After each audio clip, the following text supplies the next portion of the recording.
خۆشەویستانی کورسات نیوز سڵاوتان لێبێ بە خۆشحاڵیەوە لەگەڵ هاوکارانم پانۆڕامایم شەوتان پێشکەشەکەین.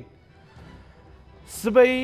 دانیشتنی ئەنجومەنی نوێنەرانی عێراق بە سەرۆکایەتی بەتەمەنترین کاندیدی دەرچوو بەڕێوە دەچێت، لایەنەکانیش لە گفتوگۆ و دانوستانی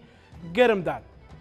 بەغدا و هەولێر ترافیکی سیاسین بۆ ئەوەی بتواندرێت کە پۆستەکانی داهاتووی سەرۆکایەتی کۆمار و ئەنجومەنی وەزیران و ئەنجومەنی نوێنەران یەکلا بکرێنەوە. یەکێتی و پارتی بە شاندێکی هاوبەش لە بەغدان، شاندێکی سوننەکان لە هەولێرن، شیعە لە ناوخۆیاندا لە گفتوگۆدان، شاندێکی تری یەکێتی لە بەغدایە. هەموو ئەوانە بۆ ئەوەیە حکوومەتی داهاتووی عێراق لەسەر ئاستێک بێت کە تەوازنی سیاسی ڕەچاو بکرێ و بە تەوازنی نەتەوەیی و وەتەنانەت مەزهەبیشەوە. عێراقیەکان ئەم شەو لە چاوەڕوانی ڕێککەوتنی ژوورە تاریکەکاندان. ئێمەش لە پانۆراماوە باس لە زانیاریەکان، باس لە دانوستانەکان وە کورد دەبێت چی بکات؟ ئایا کورد وەکو هەمیشە کە ڕخنەی لێ دەگیرێت تەنها شەڕی لەسەر پۆستەکانە، یاخۆت ناوەڕۆکێکی دەوێت بۆ حکوومەتی داهاتووی عێراق؟ پانۆرامای ئەم شەو گفتوگۆ دەکات لەگەڵ بەڕێز کەمال ڕەوف، نووسەر و چاودێری سیاسی. کا کەمال زۆر بەخێر بێ. هەروەها بڕیارە خات و ڕابێها حەمەد، لێپرسراوی مەڵبەندی بەغدادی یەکێتی نیشتیمانی کوردستانیش لەگەڵمان بێت. بەڵێ دیارە ڕابێحخانیش حاضر. سوپاس ڕابێحخان. کا کەمال بەدەر لەوەی باسی تەفاسیلەکە بکەین، ئەمەوێ ئەو هەموو دانوسان و بەتایبەتی شاندی باوبەشی پارتی و یەکێتی لە بەغدایە لایەنە جیاوازەکانیان بینیوە، تەقەدوم و عەزم لە هەولێر بوون و کەمێکی تر کۆنگرێکی ڕۆژنامەوانیان هەیە، قەرارە کاندیدی خۆیان یان هەڵوێستی خۆیان ڕابگەێنن. ئەمانە چی لێ ئەخوێندرێتەوە و سبەی نێژدانیشتنی ئەنجومەنی نوێنەرانە؟ دیارەت کاتەکە درەنگە بۆی کە لایەنە پەیوەندیدارەکان بە تایبەتی کورد و سوننە و شیعە کاندیدەکانی خۆیان بۆ ئەو سێ پۆستەکە وەکو عرف تاکو ئێستا دابەشی ئەم سێ لایەنە بووە ڕابگەێنن. هەندێک کێشە هەبوو لەسەر نەتایجی انتخاباتەکان، دەزانن کە کێشێکی زۆری لەسەر بوو و تاکو نەتایجەکان دەرکەوتن و نەتایجەکان سەلمێنران. پێم وایە بەشێک لەوەی کە دوا کەوتووە هۆکاریەوەی کە دیارنەبوونی کاندیدەکان کێن بە تایبەتی لای شیعە و لای کورد تۆزێ خموزێتێکی یاوە بە پرۆسەکە. ئەگەنە سوننەکان بۆ خۆیان تا ڕادەیەک ڕۆشنە کە پێداگیریەکەن لەسەر دووبارە کاندیدکردنەوەی حەلبوسی بۆ سەرۆکی ئەنجومەنی نوێنەرانی عێراق. بەڵام ئەوەی کە لە بینی شیعەکان و کوردایە دوو کێشە هەیە. کێشەیەکیان پەیوەندی بە پارتی و یەکێتیەوەیە کە لەسەر کاندیدکردنی کەسێک ساغ نەبوونەتەوە. ئەوەی کە پەیوەندی بە شیعەکانی شەوەیە تاکو ئێستا لەسەر کوتلی ئەکبەر ڕێنەکەوتون کە کێ کوتلی ئەکبەرە و کوتلی ئەکبەر ئایا لە کورد و سوننە و ینی ئەوان مەرحەلەیەکیش لە دوای کورد و لە دوای کورد سوننەوە بە دیاریکراوی یەکێتی و پارتی کۆمەڵێک کۆبوونەوە و دانووسانی ئاشکرا و نەئاشکرایان کردو. پێت وایە گەیشتنەوەتە ڕێکەوتن لەسەرەوەی کاندیدێکی هاوبەشیان هەبێ؟ نا تا ئێستا نەگەشتنەوەتە ڕێکەوتن لەسەر کاندیدێکی هاوبەش، تەنها لەسەرەوە ڕێکەوتون ئەگەر ڕێکەوتنەکە زۆر جددی و مۆزوونیش نەبێت لەسەر ڕێکەوتون کە پێکەوە لە بەغا لە گفتوگۆکان نابنەوەکو کە بینیمان لە یەک دوو ڕۆژی ڕابردووە شاندی هاوبەشیان هەبووە تام ئێوارێژ شاندەکانیان هەیە. بەڵام لەسەر ئەوەی کە دەنگ بە کێ دەدەن یاخود کاندیدەکان کێ بۆ پۆستی سەر کۆمار یاخود یەکلاکردنەوەی ئەوەی کە لەگەڵ کیا تەنسیقەکەن یاخود کوتی ئەکبەر دروستەکەن تا ئێستا لەسەر پارتیەکەتی سەر ئەوە جۆرێک لە ناتەبایی، جۆرێک لە ناڕۆشنی لە هەڵوێستەکانیان هەیە. پێشتر لەسەر یەکێتی بە فەرمی و بە نافەرمیش باز لە کاندیدکردنەوەی دکتۆر بەرهەم ساڵح دەکات. پێت وایە پارتی خەتی سووری یان گڵۆپی سووری هەبێ بۆ وەک خەتی سوور و وەکو ڤیتۆنە، بەڵام پارتی تاکو ئێستا ڕەزامەند نەبوون بە کاندیدکردنەوەی دکتۆر بەرهەم. بۆچی کاکە؟ وڵا ڕەنگەوە هۆکاری زۆر هەبێت کە ئەوان بەستیانەوە بە بردنەوەی ئەو دوو کورسیە گێڕانەوەی ئەو دوو کورسیە بۆ یەکێتی کە گوایە ئەمە دکتۆر بەرهەم ئەمیشەی کردووە بەڵام پێچێک کێشەکان کۆنتر و استراتیجی تر بن لەوەی کە باز دەکرێت بۆیە تا ئێستا ئەوان هەرچەنە زۆر بە زەقی نەگرێن بەڵام ئەوەی کە دەبیسترێت لە ناو ناوەندە سیاسەکانە کە نیگەرانن یاخۆ مرتاحنین چاوەڕێکن چەند کاندیدێکی تر چەند ناوێکی تر پێشکەش کرێ بۆی کە یەکێتی کاندیدەکەی بگۆڕێت کە تا ئێستا دکتۆر بەرهەمە لەو حاڵەتەدا گەریەشێتی پێداگیر بێت ئەتوانێت مەسەن ئەو وەختە پارتیش کاندیدێ بێت ئەگەر ئەوەی شکل لە ئەگەرەکان ئەگەر پارتی لەسەر سینناری 2010 دووبارە بێت تقریبان یەکێک لە هینەکان ئەگەرەکان ئەوەیە چەنە پارتی دەڵێن ینی هەندێکەوەی کەمە بیستمانە ئەڵێ مەم جارە بە هەمان شێوە ناچێت ناو سیننارویە بە هێزێکی زیاتر و بە مفاجعاتەوە دەچین ئەو کارە دەکەین کە ڕەنگە ئەوان بەشێک پەیوەست بێ بۆی کە ئێستا لەگەڵ سونەکان و لەگەڵ سەدرەکانە نزیکن کامەش بەشێکی زۆر لە کورسەکانی پەرلەمان پێک دێنێ کاتە لەو ئەگەرەیە پێت وایە پارتی مەسەلەن ئەگەر بەو شێوە بێ پارتی کاندیدەکەی خۆی سەربخوا ئەگەر ئەم ئەگەرە ڕووبدا باسی ئەگەر بکەین لێرەشە هەر مسۆگەر نییە لەبەرەوەی کە دەنگدان بە شێوەیەکی نییە و کێ ئەوان پارتی کێ کاندی دەکات ئەوە گرنگە چکە ڕەنگە بە شێوەی کوتلە و گروپ و ئەوانە دەنگ نادرێت ینی بڵین سەرۆکی فراکسیۆنێک هەرچە نەگەر بەڕایژبە ئەندام پەرلەمانەکان لە 2010 هەروە بوو هەندێک حاز گەڕا چوو بۆ پەرلەمانتەرەکان بەڵام پەرلەمانتەرەکان بە پێچوانی حازەکەی کە بەیان چوو دەنگدانیان کرد دەنگیانداوە بە نەتایج بە قازانی توبەرن کەوتوانی ئەم جارش ئەگەریە هەندێک لە سونەکان و هەندێک لە سەدرەکانیش مەسەن بە گوێرەی ئەو ئاڕاستەیە نەڕۆن ئەگەر پارتی و سەدرەکانیش ڕێکەون دەنگکانیان هەمی بۆ کاندیدەکەی پارتی نەبێت پێت وایە پارتی بێوێت یاخود مانۆڕێکەوە ئەیکات بێوێت خۆی پۆستی سەر و کۆمار وەربگرێت ئەگەر پێداگریەکەی بە حەدێک بێ کە کێشە بۆ کاندیدبوونەوەی دکتۆر بەرهەم دروستکات گومان لەوا کرێت کە هەتا ئێستا خۆشی ئیش بۆ واکەنەوە نەبێ ئەنی ئەوەی کێمای بیسینوانەیە بەشێک لە شاندەکانی پارتی دموکراتی کوردستان کە لە بەغا جوڵیان کردووە بۆ ئاڕاستیە جوڵیان کردووە کە ئەو پۆستە بگەڕنەوە بۆ خوان لەبەری ئەوان لە ڕووی کورسیەوە لە ژماری کورسیەوە ژمارێکی زیاتریان بەدەستێنا و چەند جارێکیش نیان شارتۆ دەڵێن تا ئێستا لای پارتی لای یەکێتی ببە ئەم پۆستە بێتە لای ئێمە و پۆستەکانی تە تەسلیمی ڕادستی یەکێتی دەکەین ئەمە چ ناکۆچێک دروستەکە مەسەلەن لە ناو ماڵی کوردیا لە عراقی داهاتوە خۆی ناخۆشەکە لەوەیە کە ئێمە کێشەیەکی زۆرمان هەیە وەکو نێوماڵی کورد و بە قورسایەکی جاران و ناچینە بەغا و پێکهێنانی ئەم حکوومەتە جیاوازە لە حکوومەتەکانی تر بەڵام ینی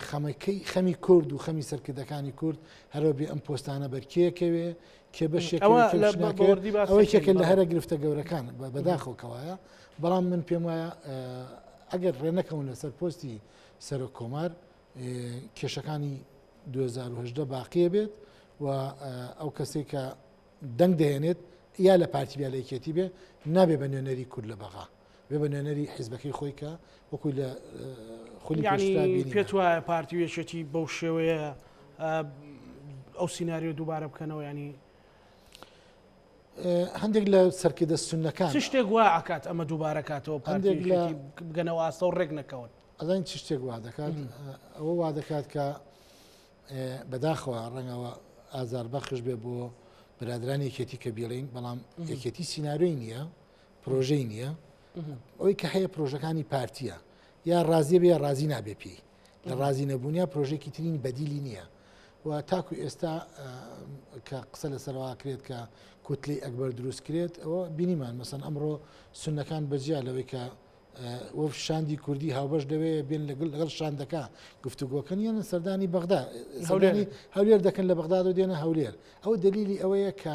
ڕێککەوتنێک هەیە وەکەوەی کە سەدرەکان خۆشن لە میدیا عەرەبیەکان و باسییان کردووە ئەڵێ ئێمە ڕێککەوتنێکمان لەگەڵ پارتی دموکراتی کوردستان هەیە پارتی دموکراتی کوردستان تا ئێستا ئەوە ناسەلمێنێ دەڵێ لێک تێگەیشتنمان هەیە لێک تێگەیشتنێکی زیاتر هەیە بەڵام ئەوەی کە لە میدیاکانەوە بیسترێ یاخود ئەو جوڵە سیاسیانەی کە لەسەر ساحەکە بینرێت پێچێت پارتی تا ڕادێک تەفەڕودی کرد بێت بەجیا بۆ نزیکبوونەوە لە هەردوو باڵی سونە ئەمە پێتوانی هەرەوە خەتەی قلیمیە بوو کە لە انتخاباتی شاباس کرا کە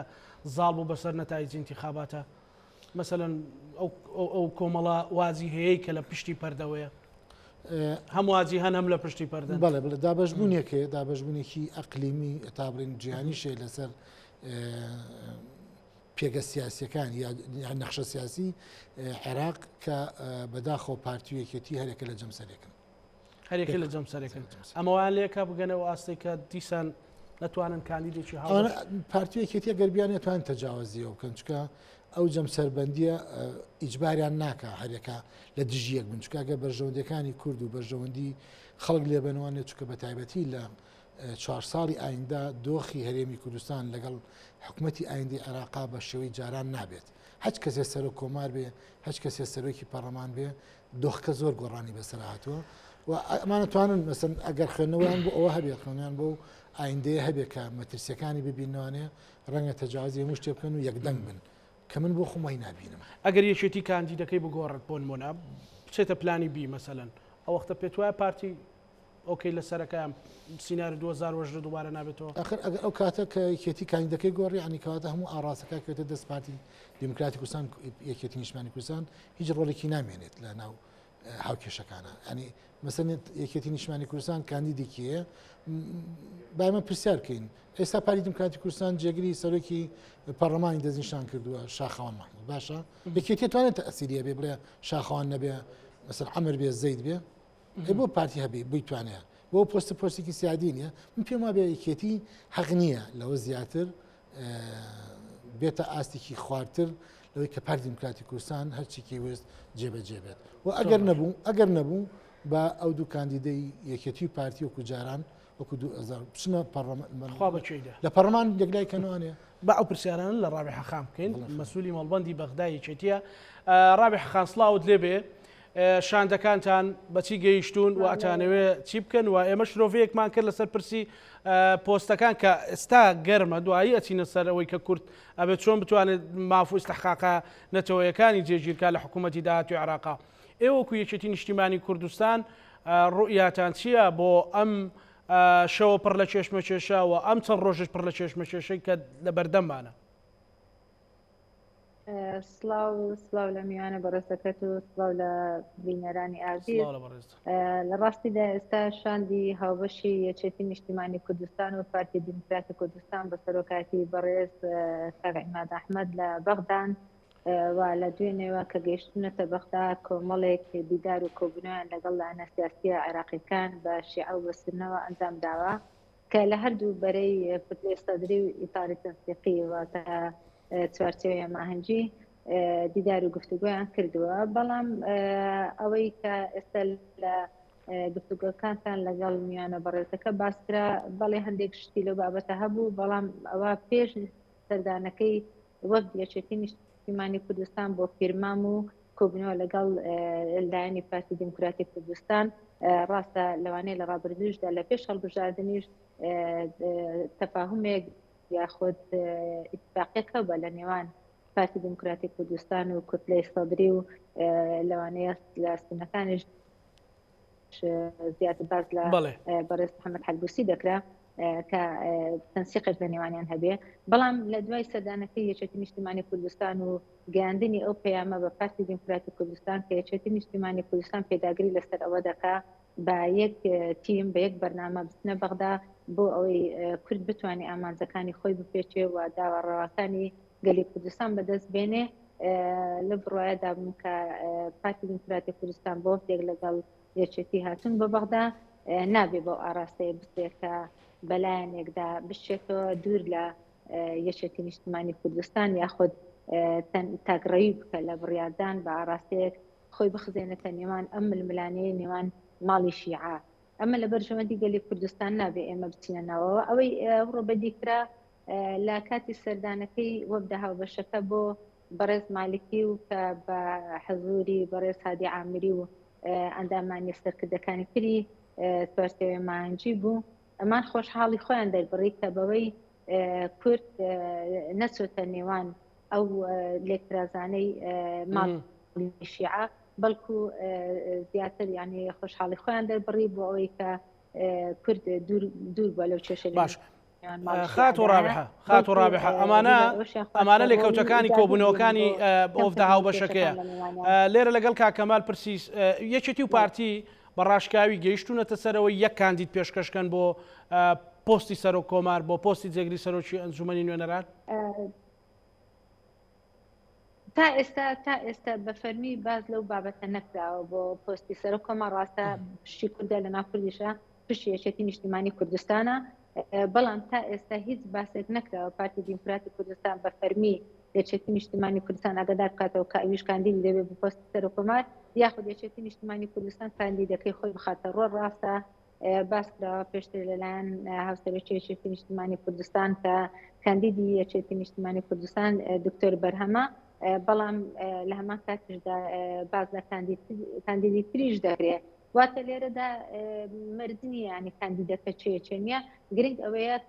پۆستی سەر و کۆمەڵ پشتی یەکێتی نیشتیمانی کوردستانە و پێویستە لایەنە کوردستانیەکان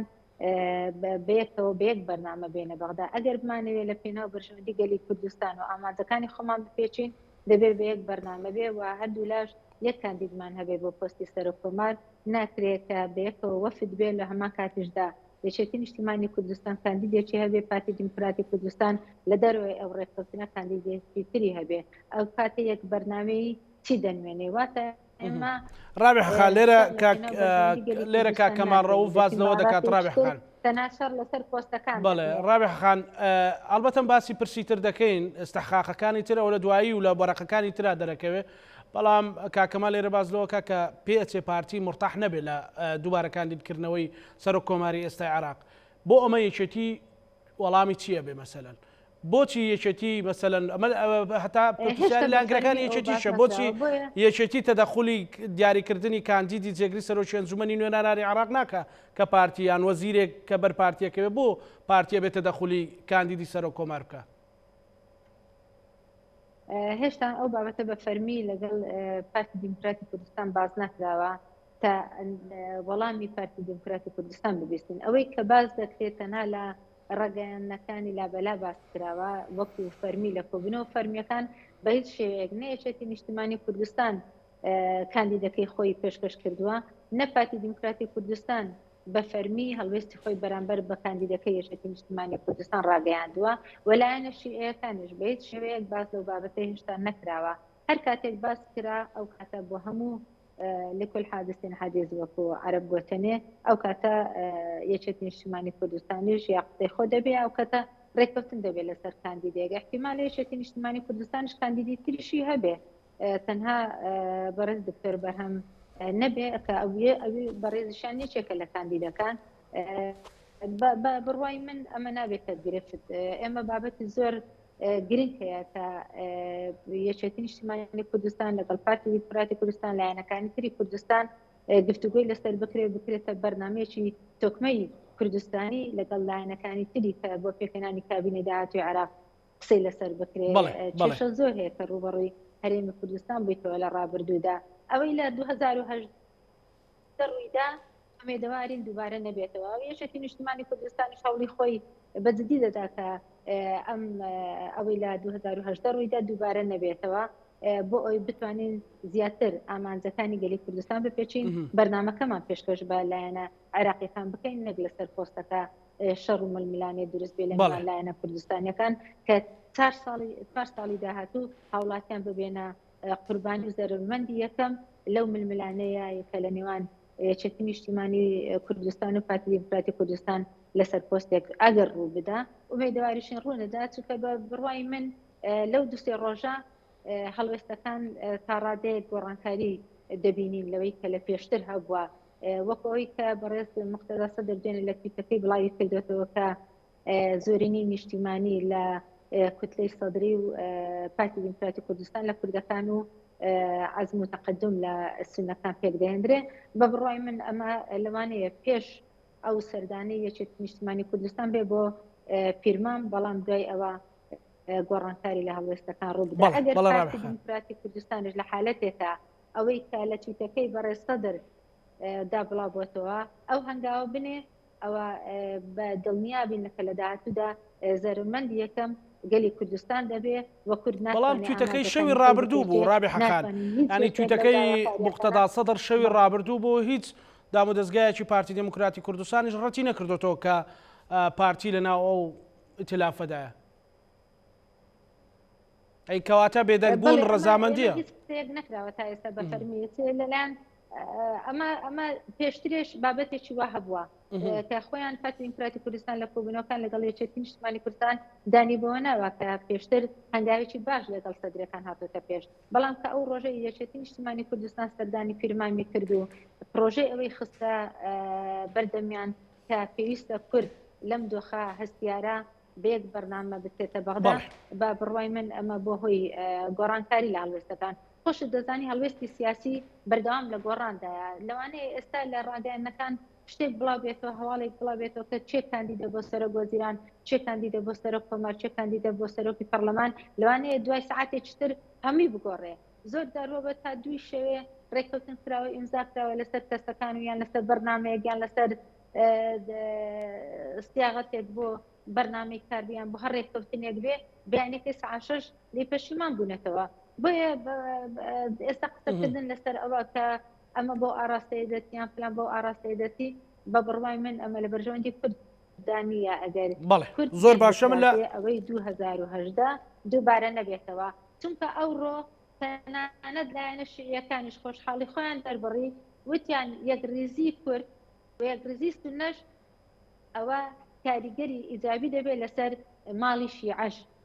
و لەسەر کۆی پرۆسی سیاسی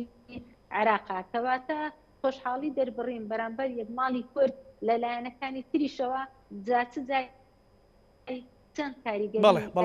لەسەر گەلی کوردستان لەسەر بەرژەوەندەکانی هەرێمی کوردستان چکەمە خۆمان دەزانێت لە ڕابردوودا کێشێکی زۆر هەبە لە نێوان حکوومەتی ئیتیحادی حکوومەتی هەرێمی کوردستان پێویستە کێشانە بنە بڕ بکرێ ئەگەنا هاوڵاتیانمان لەوەی ڕابردوو بەسەریان هات زیاتریان بەسەر دێ و زیاتر دەربەدەر و ئاوارەی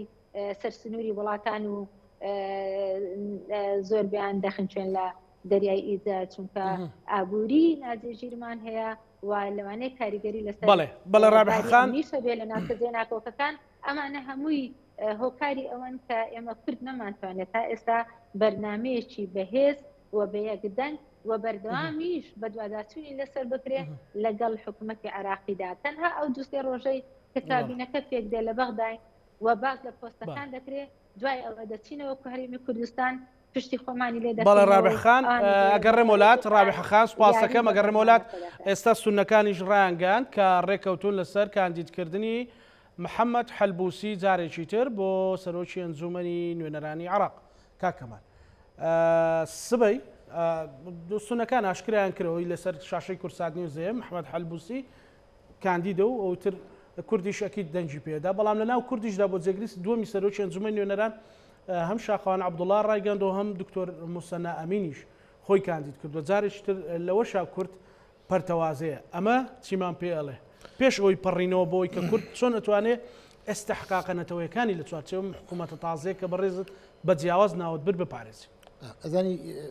حقەتێکە ینی باشترە بیڵین یەکبوونی پارتی و یەکێتی زۆر باشە بەڵام یەکبوونی پارتی و یەکێتی یەکسان نییە بەوەی کە هەموو کووردە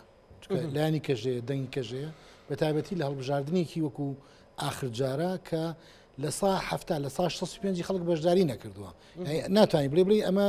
نوێنەرایەتی پارتی و یەکێتیەکەن زیاتر مەکرێ بڵێ نوێنەراتی دەنگدەرەکانەکە بۆیە من پێم وایە ینی پارتی و یەکێتی ئەگەر وەرتر تەماشای ئەو دۆخە بکەن بۆ گەشتینەتە ئێرە بۆ مەسەرە سونەکان ناتوانن لە دوای دوسێ سەردان کاندیدەکەی خۆیان ئاشکراکەن بۆ ئێمە ناتوانین کاندیدەکەی خۆمان ئاشکراکەین قسە لەسەر نییە دکتۆر بەرەم بێ هەرچ کەسێکە یەکێتی نیشتیمانی کوردستان بۆ کە ئەڵێ ئەم پۆستە ئێستحقاقی ئەمەیە بۆ کاندیدەکەی ئاشکرا ناکە بۆ ئەڵێن نافەرمی بۆ لە فەرمی ئاشکرای ناکە کێشەکە چییە ینی مەسەلا تۆی منم هەر کەسێکی ترە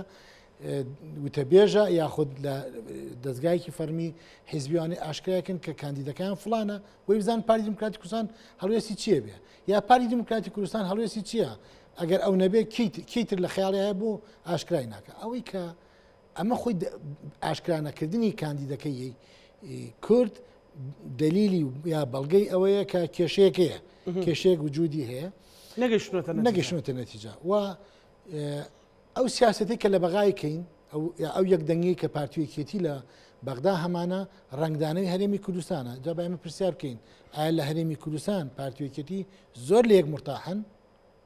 زۆر بێکۆتەبان پێم وانێ وابێ لەپی زانیاریەکان تا پێمان وابێ لە بەغا مەسەرەن فانوسی سیحریان پێ و هەموو شتێک خۆی ئیجازە بکە باش بوو. ئێمە ئێستا لە بەردەمی گۆڕانکاریی گەوراین سەدرەکان باز لەواکەن حکوومەتی زۆرینە پێگەێنن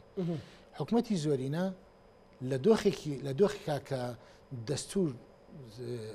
مامەڵی پێوە ناکرێت مەزاجی سیاسی ئەوە تا مەسەن کاک فلان ئەڵێ نابێ فلان بێتە ناو کۆبوونەوەکە و کاک فلان ئەڵێ نابێ وابێ یعنی مەزاجی سیاسی هەیە ینی لۆژیکی سیاستکردن غایبە تۆ لە بەردەمی وەکو کورد تۆ لە بەردەمی مەترسێکی گەورایت بۆ مەسەن کە تۆ حکوومەتی زۆرینە پێگەێنیت چی تۆ پارێزێ لەوەی کە ئەم حکوومەتە زۆرینەیە کە تۆ ئەقلێتی لە ناو پەرلەمانە هەمیشە کورد دەبێ ئەقلێتە چکە لە بە پێکاتەکەی ئەوەنەیە ینی هەر بە زۆرینەی دەنگانی پەرلەمان تۆ هەرێمەکەی تۆ هەڵناوەشێتەوە یا حەجی شعبی نانێرێ بۆ سنتەری شارەکانی تۆ کە تۆ پێ وایە ئەمە هەرێمێکی وایە بۆ ئێمە پێم وابێ ئێمە نەچینە ئەو یاریەوە ئەمە بەدەر لەوەی کە سەدرا یا پارتیایەکی پێ دوایە کورد چووە پێ وامێ کورد چووە من ئەو پارتی بێنێکی پارتی چووە نا پارتی چووە یەکێتی نەچووە یەکێتی حەزی لی بوو بەس کە چوونە بەغا پاشگەز بوونەوەنێ و پاشگەزبوونەوەی ئەوان کاریگەری کرد لە شاندەکەی پارتیش کە چوونە لای هادی حەمری پێی گوتون تکاتان لێکەین ئێوە مەچن ناو ئەو کێشەیەوە من پێم وایە بۆ خۆی ئەم تکایە تکانی هۆشداریە پێیان هۆشداری یاوە بە کورد بە نوێنەرەکانی کورد ئەڵێ مەچن ئەو هاوکێشەیە چکە ئێمە وەکو کورد پێمان ناخۆشە شیعە یا سونە بێنن لایەنێکی تر بێتە ناو هاوکێشەکان هاوسەنگی هێزەکان بگۆڕێ بەشداری پێکردن بەشداریکردن یا کورد چونە ناو ئەم هاوکێشەوە هاوسەنگی سەدرەکان لە بەرامبەر ئیتاری تەنسیقەکە گۆڕێ لە بەرامبەر هێزەکانی کاگۆڕێ ئەمە مەترسیە چکە کورد بۆ خۆی نابی بچێتەوە ئەم کایەوە سونەکان هەرچۆنێک عمقێکی تاریخیان هەیە لەگەڵ وڵاتانی سونە و تورکیا و کەنداوانە شیعەکان عمقێکی تاریخی مەزەبیان هەیە بەش ئەم عمقی تاریخی کورد لەگەڵ کیا هەمانە کەسمان نییە ما یعنی ئەگەر بن بە سەرمانە و وەکۆی کە بینیمان لە 16 ئۆکتۆبەرە کێ دیفاع لێکە بە تایبەتی لە ئەم دۆخەی ئێستاە کە ئەمریکەکان لە پاشەکشان و دەنگێکی ناڕازی زۆر لە شەقامی عێراقی هەیە بەرامبەر بە ئەدای حکوومەتەکانی پێشووتر لەبەرەوە هەچ حکوومەتێک بێ بۆ ڕازیکردنی شەقامیش بێت بەشی لەو امتیازانە وەرگێتەوە کە پێشتر دراوە بە کورد و ئێمە ئەم حکوومەتێک کە پێگێت جیاوازترە بێت لە دۆخێکی جیاوازترمانە بێت بەڵام پێ دوای حکوومەتە زۆرینەیە سەر بگرێت نام پێمانێت سەر بگرێت بەڵام تۆ چیتە ناو یاریەکەەوە کە بۆ خۆی تەداعیاتی هەیە مەسەن بۆ نوان تۆ چتە ناو یاریەکەەوە تەداعیاتێکی مەترسیداری هەیە بۆ ئێران و بۆ هێزە شیعەکان حەجی شعبی ئەو هێزانەی کە لە ئیتاری تەنسیقیان لە ڕووی دەنگەوە خۆ کەمتریان نێناوە لە سەدرەکان دەنگیان زیاترە بەڵام ینی وایە پێگەی ئەمان لە پێگەی جەماوەریەکان خۆ بەو شوێ لاواز نەبووە خەلەل لە تەقسیماتی انتخابیاتەکان هەبووە سەدرەکان کە بۆ شێوەیە مەسەن دەنگیان ئیسابوونەتە زۆرینە مانایەوە نییە زۆرینی شیعەن بۆیە کە توی تەچیتە ناو ئەم یاریەوە بە تایبەتی ئەگەر وەکو لایەنێک بچیت حتمما بەرکەوتە و لێککەوتەی مەترسیداری بۆ هەرێمی کوردستان باش ئێستا کورد بەچەند ئەگەر وا بێت مەسەلەن یەکگرتووی ئیسلامی دکتۆر موسەنا خۆی کاندید کردووە پارتی کاندیدێکی هەبێ یەکێتی و پارتی بە دوو کاندید و دوو جەبهەی و نەوەی نوێ بە کۆمەڵک سەربەخۆ ینی پرسی کورد لەکوێ لە ناو ئەم پێ دەڵم کەکەڵم ئەڵم ئەوەی کە ئەو یەکگوتاریە بینی پارتیوکێتی کورد نییە هەر هێز ئەو هێزانشی کە لە بەغان تەنسیقیان نییە لەگەڵ ئەم دانیشتانەی کە مەسەرەن شاندی ئەم شاندە کە چۆە پارتیوکێتی یعنی جۆرێک بە تەنسیق نەکراوە ئەمە جۆرێک ڕێککەوتنیەکە جانتەڵمانیە لە بینی پارتیوکێتیا کراوە و خۆشببختانە لە گفتوگۆکانەوە نێکێمە بیستمانتوانەوە وعدێکیاندا و بەڵێنێکیانداوە بە هێزە عێراقی شیعەکان وتیان ئێمە نابینە بەشێک جوزێک لە کێشە و ململانیەکانی نێوانینەکان ئەوە باشترە بەڵام خودی پێکاتەکان کە ئێستا جۆرێک لە جوڵاکەن دلیل ئەوەیە کە ژێر لە ژێر مێزەوە جۆری لە ڕێککەوتن هەیە مەسەن بۆ منە پارتی دموکراتی کوردستان بە تەفەرود پشتیوانی لە حەلبوسیەکە بۆ دانانەوەی بەسەرۆکی ئەنجومەنی ویستمەوە پرسیارە بکەم ینی یەکێتی و پارتی لانی کەم ڕێککەوتون لەسەرەوەی کە حەلبوسی نەخێر ڕێنەکەوتون نەخیز ڕێککەوتنی ئەوە ڕێککەوتن ارتزالی بینی سونە و پارتیە ئەو ڕێککەوتنە ئەو لێک تێگەیشتنش ئەگەر هەبێت کە ئەوە ناوە لێک تێگەیشتن لە بینی سونە و لە بینی سنە و سەڵدیەکان و پارتی یەکێتی نیشتمانی کوردستانی تیانە کاتە لەمە کورد چێتە کوێەوە دۆخی کورد دەچێتە کوێوە مەسەلەن ئێمە خەڵک ڕەخنەگرێکەوە با لەسەر پۆست قسە نەکرێ با لەسەر پۆست ملبلانە نەبێ با لەسەر مۆزعی پێشمەرگە 140 ئەمڕۆ نزیک زیاتر لە 200 ماڵ لە کەرکووک ئەوەی کۆمپانیای نەوتی باکوور دەرکراوە مەسەلەن لەسەر ناوچە دابڕێنراوەکان لەسەر ئەمانە بە کێشەیەکی زۆر هەیە لە ناوچە دابڕێنراوەکان ئێستا لەناو ئەم گفتوگویانەی ئێمە کە شاندی یەکێتی پێچووە ئەم گفتوگانە غایبن ینی زیاتر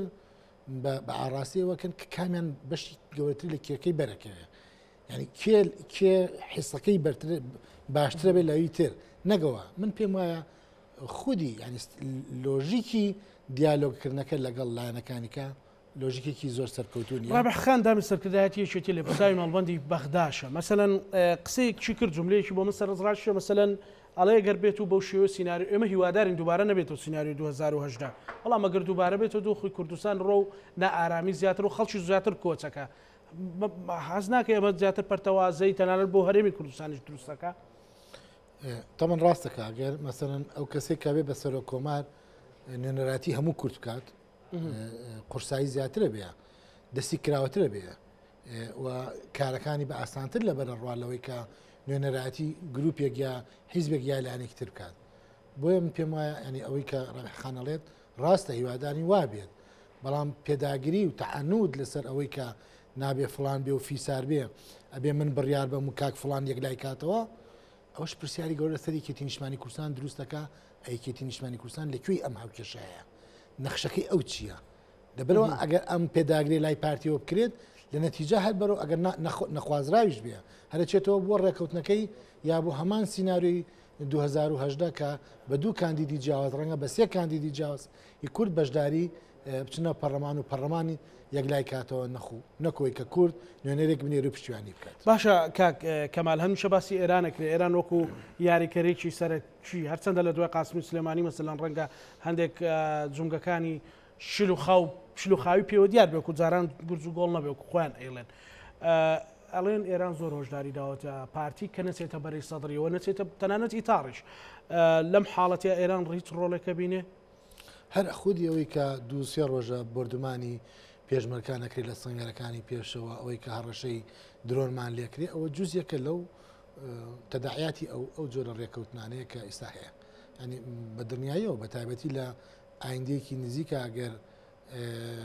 هێزەکانی ئەمریکا بەشێ لە هێزە شەڕکەرەکانیان کوشێنەوانێ ئەوان دەستکراوەترە بن دوای ئێمە کۆمەڵێک شوێنمانەیە کۆمەڵێک منتیقە و شوێنی کوردستانی هەیە کە لە دەروی هەرێمی کوردستانە ئەمانە تا ئێستا لە ژێردەستی هێزەکانی حەجی شعبیان یعنی بێ بیرکردنەوەمان قوڵتر بێت ئەوان چۆن تەعامل لەگەڵ ئەو خەڵکانەمان ناکەنەوە تا کێشەی زەویزار لە منتیقەی کەرکووک هەیە کێشەی دەرکردن و ڕاگواستن هەیە گوشارکردن هەیە دەرکردن هەیە لە هەنێ دەستگا و دایرەی حکومی و پڕکردنەوەی بە خەڵکی غەیرە کورد و یەکلانەکردنەوەی پرسی پارێزگاری کەرکووک هەموو ئەمانە کێشەن و ئەمانە ڕێکەوتنی لەسەر پارێزگارانە تەداعیاتی وەکو کەسێک وەکو نووسەر و چاودێرێکی سیاسی بە ئاگە زانیاری پارتی سەرۆکاتی کۆمار و پۆستی پارێزگاری کەرکووکی کردو بە یەک پاکێت یان بەرامبەر یەک نەخێر ناوانە نیکردەوە بە یەک پاکێت چکە جارێ ئەسڵەن پۆستی پارێزگاری کەرکووک جارێ هەر نازانین ئەگەڕێتەوە دەست کوردیان نا چکە ئێشتا معلوم نییە لەبەرەوە ئەو گرە لەسەر ئاوی ناو دەریاکەن ماسی ناو دەریاکە ناکە ئەو ئێستا ئیش لەسەر سینناریەکانی پارتی ئیشکردنە لەسەر پۆستی سەرۆک کۆمار بەو ئاڕاستی یا بەو شێوە بێ کە خۆی دڵخوازی ئەین تا ئەم شەو تا ئەم ساتی کە بەنامەتی یاکەین نتوانین بڵێن نتوانانی ئاوەکەت خۆی کاکە وڵای پێما بێت تا ئەم شەو هەروایە تر نازانم ئەگەر لەم چەند دقیقە ئاوەکەت خۆ من پرسیارێکەکەم مەسەلەن تا ئەم ساتە ڕوئایەکی یەکگرتووی کوردی نییە بە تایبەتی بۆ پۆستی سەرۆک کۆمار نییە و ڕوئایەکی بەڵام شاندە باڵاکە پەیامەکەی چییە شاندەک هاو بەشەکە من دڵم نایە بڵێم شاندەکە هەموو بڕیارەکان لای شاندەکە نییە ئەو شاندەکە ڕۆشتون هەموو بڕیارێکیان لا نییە و جۆرێک تاقیکردنەوەی دەمی لایەنەکانی بەرامبەرە بەڵام ڕێکەوتنەکان لە پشوێنێکی تر و لە پشە و لە جێگایکی ترەکری لە جێگایشترەکرێت زۆر باشە ڕابحخان کەواتە لە دوا ساتەکاندا کورد بۆ ئەوەی بتوانێت استحقاقە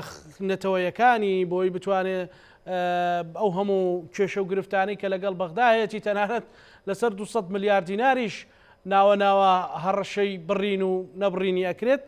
ئەبێت چی بکات و چی ئەکەن بە تایبەتی یەکێتی و پارتی. بەڵێ کاکزانە پێشەوەی وەڵامت دەما حەزەکەم ڕوونکردنەوەیەک بدەم لەسەر هەندێک قسەی کاکەمال کە ئاماژەی بە هەڵوێستی یەکێتی نیشتیمانی کوردستان کرد دەربارەی حکوومەتی زۆرینە یاخود تەوافق بینە لە نێوان لایەنە سیاسیەکان. بەڕاستی لە تا ئێستا یەکێتی نیشتیمانی کوردستان یەک سەردانی بەتەنهای کرد بۆ لایەنە سیاسی عراقیەکان بە شیعە و سنەوە کە بەندە ئەندامی شاندەکە بوو. من نازانم ئەو قسەی لەکوێ هاتووە کە هادی عامری بە ئێمەی وتووە ئێوە مەبنە تەرەفیانەوەە ئەوە هەڵوێستی خۆی یەکێتی نیشتیمانی کوردستان هاو بەشەکە بە شاندە بەبستی کاکەمان شاندە هاو بەشەکە بۆ نەخێر ئەو شاندەش کە لە سەرەتادا ئێمە یەک شاندمان چووە ئەو شاندەی ئێستاش بە هاوبەشی چووە بەڵام کە ئێمەش توین ئەو کاتە دیدارمان لەگە هەموو لایەنەکان کرد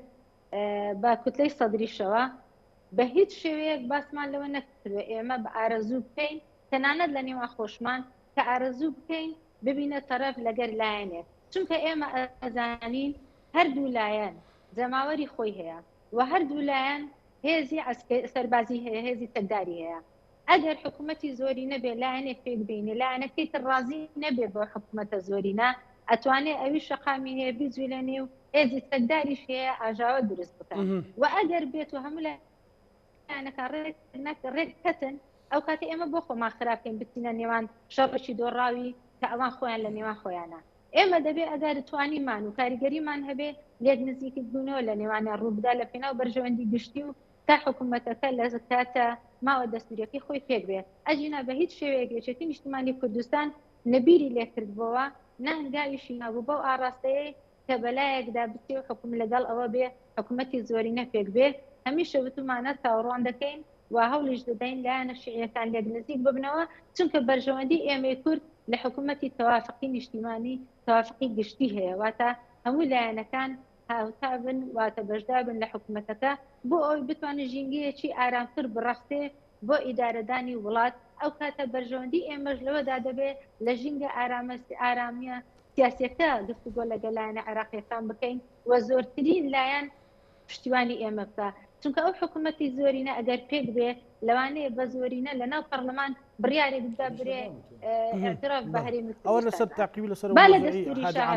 با لە دەستوری شاه هەبێ هێرش دەکات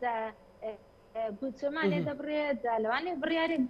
دەبرێت مەتارەکان داخام بڕیارێک دەبرێت خاڵە سنووریەکانی دابخرێ بۆ ئەوە هەموو شتێک دەکرێت بە زۆرینە زۆرینەکە تەنها مەترسی نابێت لەسەر حەشدی شعبی کەوەکو ئەوەی لایەنی کوتلەی فەتح مەترسیان هەیە زۆرینەکە مەترسی دەبێت لەسەر ئێمەی کوردیش بۆیە لە بەرژەوەندی ئێمەدانیە بە لایەنێکدا بشکێنینەوە لایەنەکە دی پشتگوێ بخەین احتیمال لە ڕۆژێ لە ڕۆژان ئەو لایەنە بێتەوە بۆ ڕەپانەکە و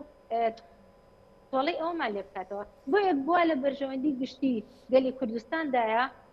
ئەو دوو لایەنە لێک نزیک بکەنەوە حکوومەتێک تا هاوبەشی هەموو لایەنەکان پێ بێ بەتایبەتی لە نێو ماڵی شیعە ئەگەر نێو ماڵی شیعە ڕێک نەکەون مەحاڵە ئەو حکوومەتە پێک بێ زۆر زەحمەتە ئەم حکوومەت پێت وایە لێک نزیکەکە بە ڕابی حەقام بە پێزانیارەکانی بەڕێزت پێت وایە کام شەو حەلبوسیەک لاکرایەوە شیعەکانیش لێک نزیک بن مەرجنیە یەکسەر ینی ئەو شۆ شیعەکانیش لێک نزیک ببنەوە لەوانەیە سەرۆکی پەرلەمان هەڵبژێدرێ بەڵام بابەتی حکوومەت زیاتر درێژە بخێن لێکداین لەوانێ سەرۆکی کۆماریش هەڵبژێدرێ بەڵام بابەتی پێکەنانی حکوومەت وەکەوەی لە 2010 ڕوویدا هەڵبژێدرا بەڵام لایەنی پێکەنانی حکوومەت لەسەر کاندیدەکە هەرخۆیان شیعە ڕێک نەدەکەوتن لەبەر ئەوە بەڕێز عادل عەبدولمەهدیان هێنا کە مڕەشیحێکی یەکلاکەرەوە بی بۆ ئەوەی کۆتایی بە بابەتەکە بێ پێش ئەوەی ماوە دەستوریەکەی بەسەر بستێ ئەجینا ئەو حکوومەتە بە شێوەیە نەدەبوو بۆیە ئێستاش مەترسی لەوە هەیە کەسێکی بەو شێوەیە بێ دوای هەر خۆشیان نەیە لەن سەرکەوتوو بێ وەکەوەی لە ڕابردوو ڕێیدا ئەم سیناریۆی 2010 نەک تەنها بۆ کورد ئەوەی 2010 بۆ شیعەش دووبارە بێتەوە ئەو کاتە مەترسی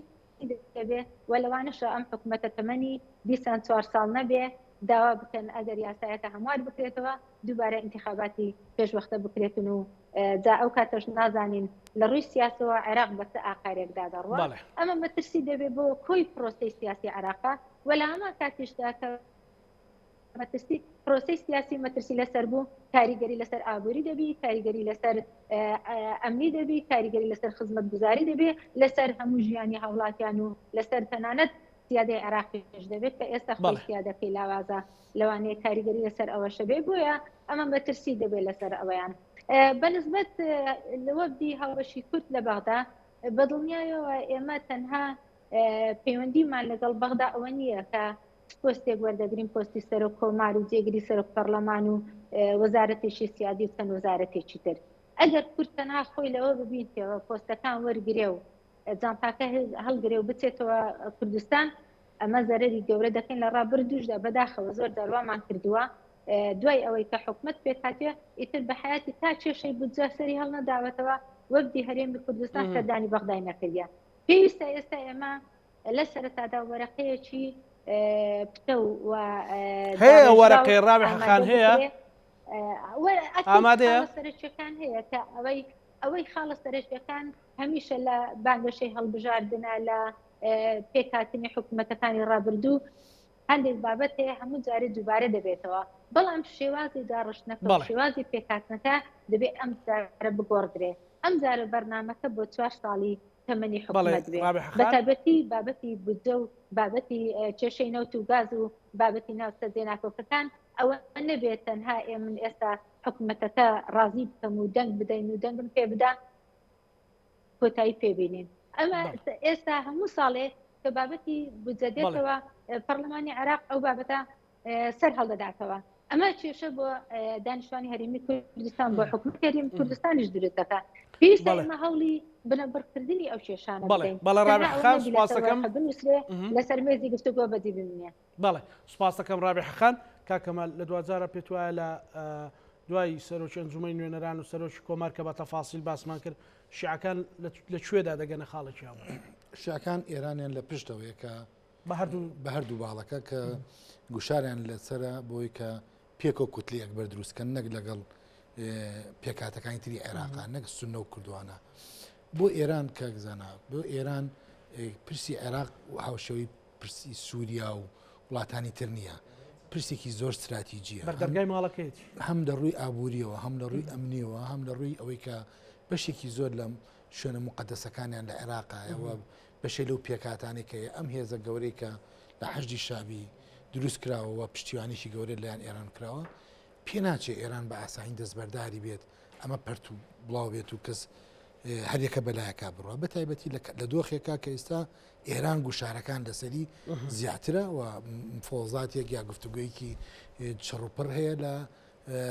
ڤێننا لەسەر پرسی مەسلەی نەوەوی بۆیە من بۆ خۆم وایە بینم کە ئێران لێ ناگەڕێت ئەم پرسە بەو شێوە بڕوات ئەوە پێت کازمی بەردەوامە بێت یەکێکە لە ئەگەرەکان کازمی بۆ خۆی یەکێکە لە ئەگەرەکان لەبەرەوەی کە ناتوان لەسەر کاندیدێکی تریەک لابنەوە بەڵام شاکان کاندیدی تریشان ێجگە لە کازم زۆر سوپاس بۆ بەڕێز کەماڕۆف نووسەر و چاودێری سیاسی سوپاس بۆ بەڕێستان هەروە سوپاس بۆ بەڕێز ڕابێ حەمەد لە پرسای مەڵبەندی بەغدای یەکێتی نیشتیمانی کوردستان سوپاس بۆ بەڕێزیشتە بینەرانی خۆشەویست لەگەڵ ڕووداوە گەرم و گوڕەکانی سەرساحەی سیاسی عێراق پانۆرامامان پێشکەشکردن ئەمانەتی خوای گەورە